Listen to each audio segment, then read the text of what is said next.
Լևոն Քոչարյանը շատ կարևոր բացահայտում կամ շատ կարևոր խոստովանություն է անում։ Նրանք ըստ էության փաստում են, որ փաստացի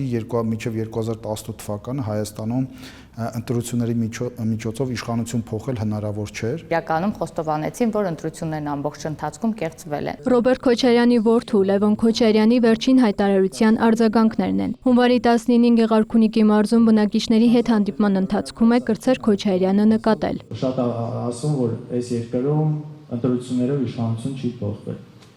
Մինչև 2018-ն էլ փողոցով իշխանություն չէր փոխվել, բայց եղավ, չէ՞։ Այսինքն, ըստ բանախոսների, Լևոն Քոչարյանը նման հայտարարությամբ արձանագրում է, որ իր հոր Ռոբերտ Քոչարյանի ու Սերժ Սարգսյանի կառավարման տարիներին այլ բարքեր էին գործում։ Ժողովրդի ձայնը լսելի չէր։ Հիմա արդեն Մարտունու բնակիչներին Լևոն Քոչարյանը հաստատում է, Հայաստանում ընտրություններով հնարավոր է իշխանություն փոխել, եւ իրենք այս ընտրություններին գնալու են այդ ճանապարհով։ Կոչս եմ ուղղում իմ համերկրացիներին, որ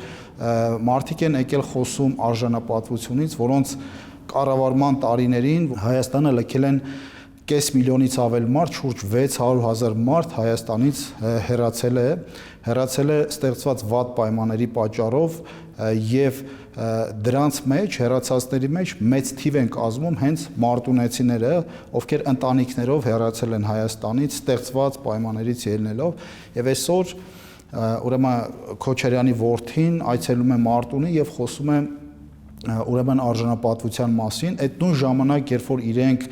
Հայաստանում հարստանում էին, այդ նույն ժամանակ Հայաստանի ազգաբնակչությունը աղքատանում էր։ Հանդիպմանը Հայաստան դաշինքի անդամներն ու դաշնակցության ներկայացուցիչները նաև այլ պնդումներ են արել։ Օրինակ, ասել են, սպասվող հերթական խորհրդարանական ընտրություններում որոշվելու է, կամ ժողովուրդն իր ապագան տնօրինելու իրավունքը վերցնելու է իր ձեռքը, կամ հայ ժողովրդի ապագան տնօրինելու են Թուրքիան եւ Ադրբեջանը։ Սրանք ըստ բանախոսների երրորդ երկրների կողմից Հայաստանի դեմ հիբրիդային պատերազմի գործիքներից են։ Արժանապատվության մասին խոսում են մարդիկ, ովքեր տարիներ շարունակ ուղղակի արժանապատվությունը քաղաքացիների ոտնահարել են նրանց ձայները կեղծելով։